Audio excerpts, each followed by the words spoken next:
ಈ ಜವಾಬ್ದಾರಿಯನ್ನು ನಿನಗೆ ಒಪ್ಪಿಸಿ ನಾನು ನಿನಗೆ ಒಂದು ವಿವಾಹವನ್ನು ಮಾಡಿ ಆ ಒಂದು ಮಿಡಲಲ್ಲಿ ತೂಗುವ ಮಕ್ಕಳಿಂದ ನಾವು ತಾತ ತಾತ ಬಳಸುವ ಭಾಗ್ಯನ ಖಂಡಿತದಲ್ಲಿ ಸಾಕು.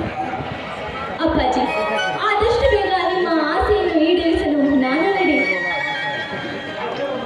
ಆದರೆ ಒಂದು ಮಾತಮ್ಮ, ನಿನಗೆ ಮದುವೆಯಾಗುವ ಗಂಡು ಹಾಗಿರಬೇಕು, ಹೀಗಿರಬೇಕು, ಹೀಗಿರಬೇಕು ಎನ್ನಲು ಏನಾದರೂ ಆಸೆ ಇದೆಯಮ್ಮ?